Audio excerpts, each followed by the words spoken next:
إذا أراد شيئا أن يقول له كن فيكون এ গোলাম তুমি জানো না আমি মাওলা যা কিছু বানাইছি কোন আর ফায়াকুন বলিয়া বানাইছি আমি মাওলা গাছ বানাইছি কোন হয়ে যাও ফায়াকুন তাই হয়ে যায় আমি মাওলা আসমান বানাইছি কোন হয়ে যাও ফায়াকুন হয়ে যায় নদী বানাইছি ওইভাবে আসমান বানাইছি ওইভাবে সূর্য বানাইছি ওইভাবে तमाम দুনিয়াকে আমি কোন ফায়াকুন বলিয়া বানাইছি কিন্তু বান্দা তোরে আমি কোন ফায়াকুন বলিয়া বানাই নাই এ বান্দা তোরে চেহারাটা দেখ আমি মাওলার কুদরতি হাত দিয়া কত দয়া করি আমি কত মায়া করি আমি মাওলা বানাইছি তারপর তুই বান্দা ফজর যায় জোহর যায় আসর যায় মাগরিব যায় ইশা যায় বান্দা তুই আমার কদমে আইসা একটু সিজদা লাগাইতে পারো না আমি মাওলা শুকরিয়া আদায় করতে পারো না বান্দা তুই আমার মাওলা এত নিয়ামত খাইলি এ গুনাহগার বান্দারা শোন আমি যখন বান্দা মরিয়া যাবে অন্ধকার কবরে চলে যাবে আল্লাহর বান্দা যখন অন্ধকার কবরে চলে যাবে ওই কবরে একটা নমান ফেরেশতা আসবে নমান ফেরেশতা আসার পরে তাকে উঠানো হবে উঠানোর পরে নমান ফেরেশতা ডাক দিয়া বলবে এই আল্লাহর বান্দা আখির জামানা আখির পয়গম্বরের উম্মত ওঠো ওই আল্লাহর বান্দা উঠিয়া যাবে উঠার পর বলবে তুমি আমাকে ডাকো কেন কবে তোমার হিসাব নেওয়া হবে ওই আল্লাহর বান্দা বলবে কিসের হিসাব নমান ফেরেশতা ডাক দিয়া বলবে দুনিয়াতে তুমি কত আমল করছো কতগুলো বদ আমল করছো সবগুলোর হিসাব নেওয়া হবে আল্লাহর বান্দা বলবে আমি দুনিয়ার ভিতরে কোনো গুনাহের কাজ করি নাই নমান ফেরেশতা ডাক দিয়া বলবে তোমার কথার কোনো দাম নেই আমার কথার কোনো দাম নেই কাগজ কলমে লিখতে হবে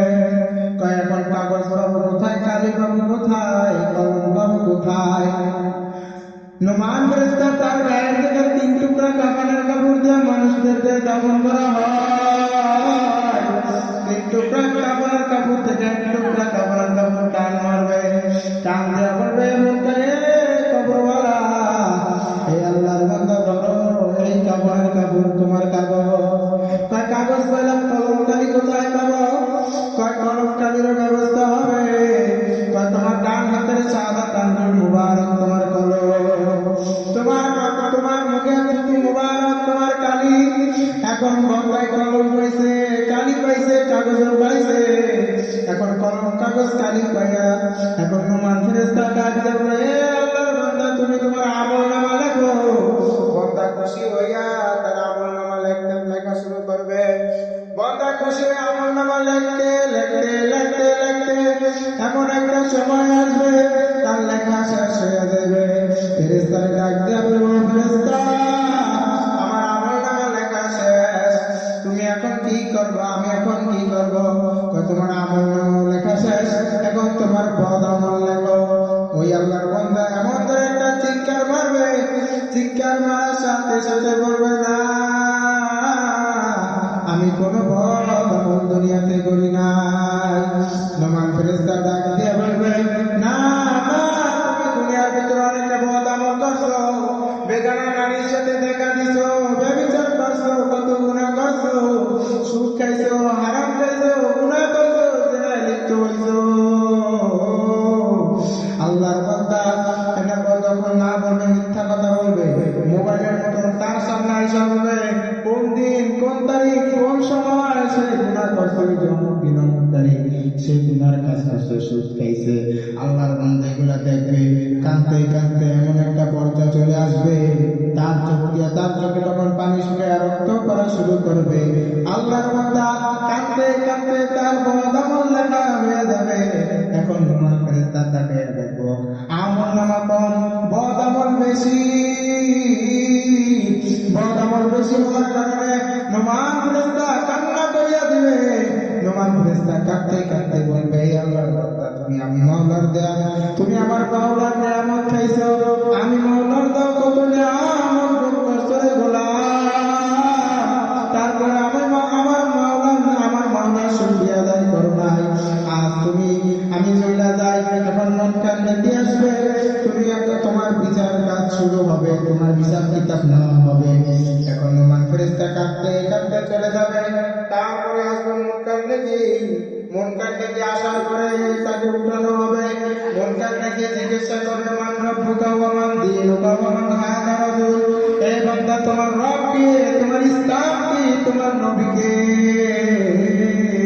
ওই আল্লাহর বান্দা তখন যখন না পারবে বলবে লা আদরি লা আদরি, আমি জানি না, আমি জানি না, আমি জানি না। মুনকার নেকিরা তখন বলবে মালিক, তোমার এই বান্দা তো কিছু জানে না, তোমার এই বান্দা তো কিছু জানে না। সে বলতেছে আমি কোনো প্রশ্নের উত্তর জানি না, আমি এখন কি করব?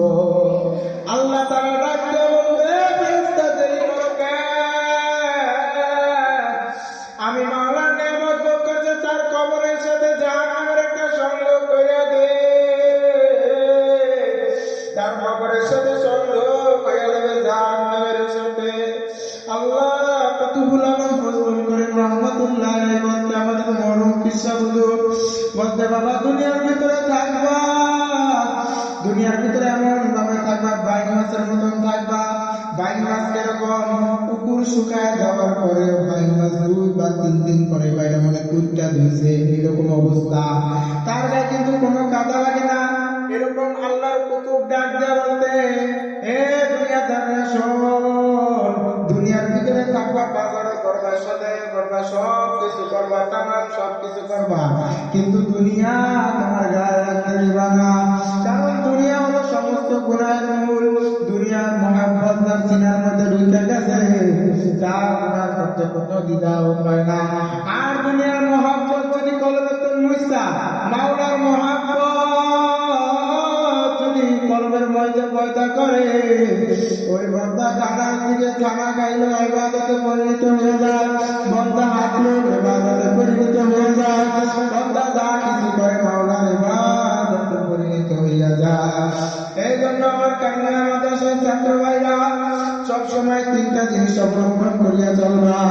3টা জিনিস অবলম্বন করিয়া চললে তুমি মাওলাকে সহজভাবে পেয়ে যাবা। একটা মাটির মতন হয়ে চলবা, 2টা সমুদ্রের পানির মতন হয়ে চলবা, 3 নম্বরে সূর্যের মতন হইয়া চলবা। সূর্যের মতন হয়ে কেমনে চলবা? সূর্যের মতন হয়ে এইভাবে চলবা যেমন গুনাহগার কিছু লোক আছে, হারামখোর কিছু আছে, আবার মাওলার নেয়া মাওলার কিছু পেয়ারা বান্দাও আছে না? মাওলার মহাব্বতের বান্দা আছে, মাওলার পেয়ারা বান্দাও আছে, আবার গুনাহগার বলছেন হারামখোর বান্দাও আছে। এ বান্দা যখন মাওলার নিয়ামতওয়ালা সূর্যের আলো পায়, মাওলার নিয়ামতওয়ালা সূর্যের আলো পায়, গুনাহগারওয়ালা সূর্যের আলো পায়। কেন সূর্য বিনয়টা দেখায়? সূর্য বিনয়গিরি দেখায় কারণ সূর্য বলে আমার মাওলার বান্দা, যার ভিতরে সূর্যের আলো দিলাম। 3 নম্বরে হলো সমুদ্রের পানি। যেরকম সমুদ্র দুনিয়ার সমস্ত ময়লা নিয়ে তার ভিতরে জমা করে রাখে, আর উপরে তার ফ্রেশ পানি থাকে। কি ফ্রেশ পানি থাকে না? উপরে তার ফ্রেশ পানি থাকে, কিন্তু তার নিচে হলো ময়লা আবর্জনা দিয়ে ভরা। এরকম হলো সমুদ্রের পানির মতন থাকবা। মানুষের কষ্ট, মানুষের দুঃখ ভিতরে নিবা, মানুষের কষ্ট দুঃখ সব ভিতরে নিবা। তারপরে তুমি উপর দিয়ে এমন ভাবে বিনয়গিরি দেখাইবা, তোমার মতন বিনয়গিরি নাই। দ্বিতীয়ত তুমি মাটির মতন হয়ে চলবা। মাটির উপরে কত হারাম পায়, কত সুন্দর, কত গুনাহ কাজ করে, মাটির উপরে দৌড়ায়। মাটি চাইলে কিন্তু তার মাটির ভিতরে টানিয়ে নিতে পারে, কিন্তু মাটি তার ভিতরে টানিয়ে নেয় না। কারণ মাটি আল্লাহ তাআলা মাটির দায়িত্ব বলছে, আমার বান্দা যত গুনাহ করতে, মাটি তুই কিছু বলিস না, কিছু বলিস না। আমার বান্দা দেখবে আপনার তাহাজ্জুদের সময় উঠে আমি মাওলাকে ডাক দিবে, 2 ফোঁটা চোখের পানি ডাকবে, আমি মাওলাকে ডাকবে। কালিমা এবারা আলেমা কে হাসতা হাসিনে কামন্দে হাওয়া নদরি মে বরসতে ভুলা দেয়া। আয় আল্লাহ, আমরা গুনাহ কাজ করছি, আমাদেরকে মাফ করিয়া দাও। এই জন্য কালিমা মাদ্রাসার ছাত্র ভাইরা সবসময় 3টা জিনিস অবলম্বন করিয়া চলবা। যে 3টার কথা বাদ দিলাম, ওই 3টা তিনটার মতন চলবা, তিনটার কাজ অবলম্বন করিয়া চলবা। দেখো কোন জায়গায় ঠেকবা না, মাওলার পেয়ারা বান্দা হইয়া যাবা।